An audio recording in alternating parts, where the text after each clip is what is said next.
How exactly do you start the downswing? That is one of those questions that tends to crop up more than many others. And we're going to answer that in this particular video with some concepts and some feels that can help you do this better.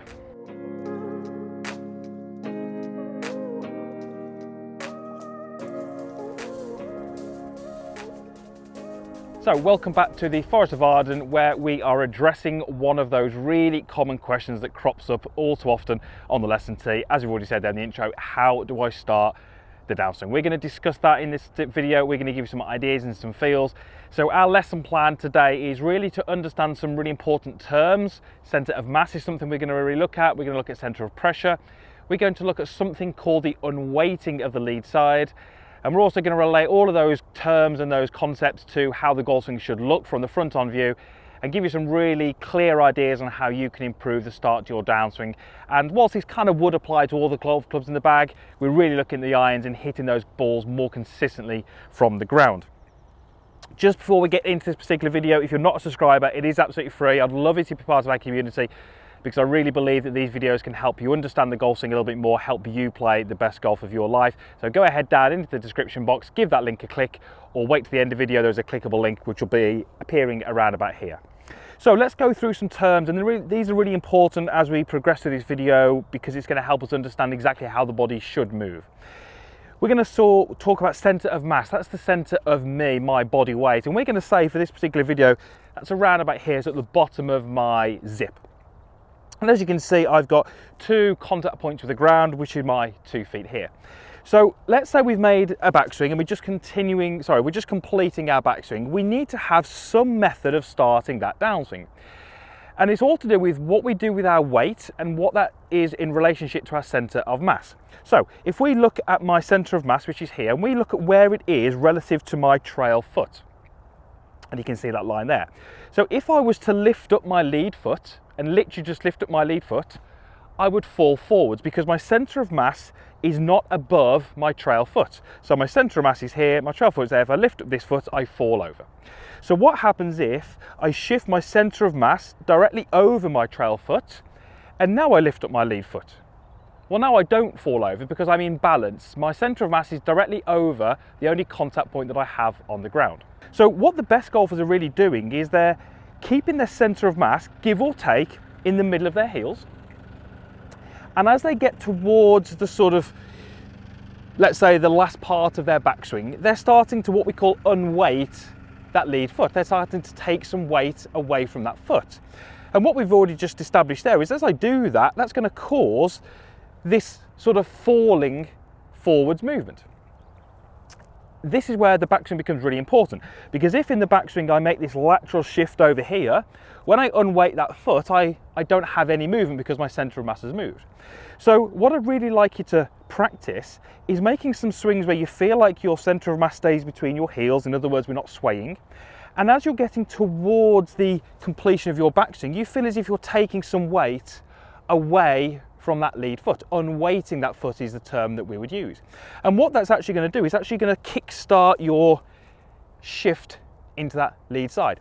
The term that I really like, and again, these are only terms, but these are great for you to have in your mind when you're practicing. I would like you to have the sensation that you're falling onto your lead side. And you can hopefully see that from this little demonstration that I'm falling onto my lead side. I'm never at any point feeling like I bump the hips, or I slide the hips, or I make this lateral movements across. These are all forced movements. When I do this, I'm not forcing this movement, I'm just unweighting my lead foot, which gives me this initiation to my downswing. When we look at the best players, the initial start to their downswing, if we could use arrows, it's not in this direction, it's in this direction. It's forwards towards the target, but it's also slightly towards the ground, which is why we tend to see the lead hip going slightly lower, the lead shoulder staying slightly lower, we see the belt line tending to lower, and we very often see the head going a little lower as well. These aren't, again, things that they're trying to do. It's the natural motion of unweighting that lead side gives us that initial direction down and towards the ground. Now, as soon as you apply the brake, if you like, with your lead side, so that's me kind of applying some force into that lead side, I can then use that force to move me up around into my follow through position. So let's quickly just go through those really important points. The center of mass has to stay between your heels. That's really important. Towards the second part of your backswing, I would like you to feel as if you're unweighting your lead side, which is going to allow you to fall into your lead side. And then once you apply that force and that pressure to brake, you can use that to move yourself into this follow through position. So for me, conceptually, this is really important. We have to have a really good idea and concept of what we should be doing in order to start that downswing. Notice this little practice swing I'm making here. This would be a great way for you to start this move. Notice how I'm just getting those movements to be nice and blended before I actually make a downswing. So I'm actually starting this process of unweighting that lead side as my hands get to, let's call that shoulder height. As I complete that backswing, I'm unweighting that foot, which allows me to initiate my downswing into this lead side. And then as we go through from there, so we can post up into that follow through position. Let's go ahead and hit one. I've got myself a 6-iron here. Like I said at the start of the video, this would apply with all of the golf clubs in your bag.